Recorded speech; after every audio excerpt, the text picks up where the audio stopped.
अरे भावा, तिकडं थलपती विजयचा विजय झालेला आहे. तमिळनाडू त्याने कॅप्चर केलेला आहे आणि इकडं महाराष्ट्रामध्ये चर्चा सुरू आहे.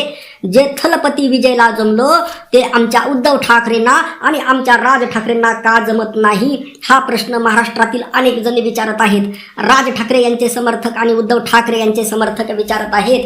आपण या अनुषंगाने 3 कारणांची चर्चा करणार आहोत. व्हिडिओ शेवटपर्यंत पहा. अत्यंत महत्त्वाचा व्हिडिओ आहे. बघा, एकीकडे राज ठाकरे आणि उद्धव ठाकरे यांच्याकडे असा काही करिश्मा आहे का, तर 100% आहे. परंतु अडचण नेमकी कुठं आहे हे सुद्धा पाहणं गरजेचं आहे.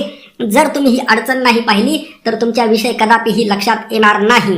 मित्रांनो, विजय थलपती हा साऊथ इंडियन ॲक्टर आहे, लक्षात घ्या. आणि साऊथ इंडियामध्ये याच्या अगोदर सुद्धा अनेक NT रामाराव असतील किंवा आपल्या जयललिता असतील, असे अनेक तिथं साऊथ इंडियन ॲक्टर हे राजकारणामध्ये सक्सेस झालेले आहेत. अगदी सक्सेसच नाही तर अगदी पार चीफ मिनिस्टर मुख्यमंत्री झालेले आहेत. आणि आता विजय थलपती त्या तमिळनाडूचे मुख्यमंत्री होताना तुम्हाला दिसतील. परंतु त्यांनी त्यांच्या मागचं राजकारण महत्त्वाचं आहे.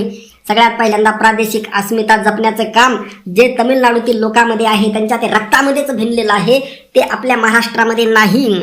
म्हणजे ते राष्ट्रीय पक्षाला अजिबात थारा देत नाहीत. आणि महाराष्ट्राने सुद्धा हे जपलं पाहिजे की राष्ट्रीय पक्षांना, मग तो कोणताही पक्ष असो, तुम्ही त्यांचं अस्तित्व दिसण्यापुरता थारा द्या, परंतु तुम्हाला लोकल पक्षच महाराष्ट्राच्या राजकारणामध्ये तुम्हाला सत्तेवर मुख्यमंत्री हा स्थानिक पक्षाचाच असला पाहिजे. मग तो पक्ष शिवसेना असेल, मनसे असेल किंवा राष्ट्रवादी काँग्रेस असेल, यांचाच मुख्यमंत्री असला पाहिजे. हा डेप्युटी CM साठी सपोर्ट भाजपचा घ्या, काँग्रेसचा घ्या, काही हरकत नाही, परंतु मुख्यमंत्री हा स्थानिक पक्षाचा असला पाहिजे जर आपल्याला महाराष्ट्र हित जपायचं असेल, महाराष्ट्र धर्म जपायचा असेल. परंतु एक गोष्ट लक्षात घ्या, जे आंध्रामध्ये झालं किंवा तमिळनाडूमध्ये झालं, हे राजकारणी यशस्वी का होतात, कारण ते जनतेमध्ये जातात, ह्याचं मोर्चाचं आयोजन करतात, लोकांच्या समस्या मांडतात, लोकांना व्हिजन देतात, ब्ल्यू प्रिंट देतात. आपल्या राजसाहेब ठाकरे यांनी आतापर्यंत ब्ल्यू प्रिंट देऊ म्हणले, ब्ल्यू प्रिंट सुद्धा दिलेली नाही महाराष्ट्रासाठी. लक्षात घ्या, मी स्वतः राज ठाकरे यांचा फार मोठा फॅन आहे.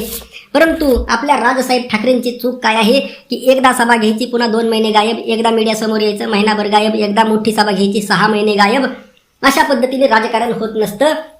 तुम्हाला एक सक्षम, निवडणुकीच्या अगोदर सलग 2-3 वर्ष सक्षम विरोधी पक्ष म्हणून मैदानामध्ये टिकून राहणं गरजेचं असतं. तुम्ही महिन्यातून फक्त एकदाच घरी गेले पाहिजेत, लक्षात घ्या.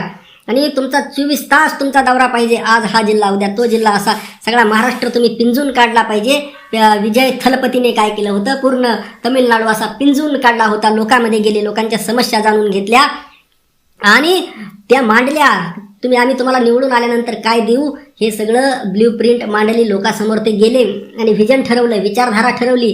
आमची विचारधारा काय आहे, फुले शाहू आंबेडकर ही विचारधारा आहे, पेरियार ही आमची विचारधारा आहे.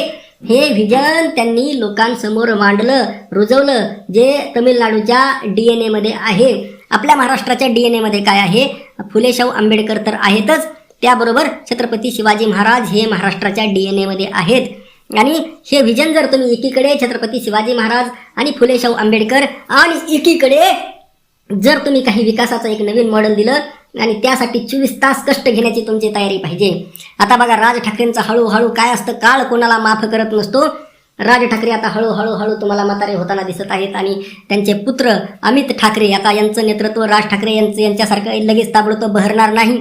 आणि जरी उद्या अमित ठाकरे यांचं नेतृत्व जनता इतक्या सहजासहजी स्वीकारणार नाही. परंतु सध्या राज ठाकरे यांना एक शेवटचा चान्स आहे. 2029ची जी निवडणूक महाराष्ट्रामध्ये होईल, ही राज ठाकरे यांच्यासाठी शेवटची संधी आहे. त्यांनी जर ठरवलं तर ते महाराष्ट्राचे 2029ला मुख्यमंत्री बनवू शकतात. परंतु त्यासाठी त्यांना काम करावं लागेल, लोकांना व्हिजन द्यावं लागेल. आणि सगळ्यात महत्त्वाचं म्हणजे भारतीय जनता पार्टीने जे लोकांना व्हिजन दिलं, 2014ला जे स्वप्न दाखवलं आणि त्या स्वप्नाचा पार पूर्ण बट्ट्याबोळ केला, म्हणजे एकीकडे असले फेकू स्वप्न दाखवण्यात काही अर्थ नसतो. ज्या पद्धतीने फेकाफेकी नरेंद्र मोदी यांनी केली आणि सत्तेमध्ये आली, त्या पद्धतीची फेकाफेकी न करता खरे स्वप्न जे पूर्ण होऊ शकतात, असे काही स्वप्न, त्यामध्ये मोठाले प्रोजेक्ट नको, पर्यावरणाची हानी नको, पर्यावरणाचं जतन करून लोकांच्या समस्या अगदी छोट्या छोट्या समस्या आहेत, रोजगारावर आधारित समस्या आहेत, स्वच्छ, लोकांना स्वच्छ हवा हवी आहे, स्वच्छ पाणी हवं आहे, रस्त्यावर ट्रॅफिक नको आहे, या समस्या घेऊन जर तुम्ही मैदानामध्ये जर उतरलात तर निश्चित काही ना काही बदल होईल. युवकांना रोजगारासाठी अजून काय करता येईल, या किंवा सरकारी नोकऱ्यामध्ये ज्या जागा रिक्त आहेत तुम्ही सरकारी नोकरदारांचे पगार वाढवणं बंद करा आणि त्या पैशावर अजून नवीन रोजगार निर्माण करा किंवा नवीन नोकऱ्या निर्माण करा. असं काही व्हिजन जर तुम्ही घेऊन गेले तर 100% महाराष्ट्रामध्ये बदल होईल.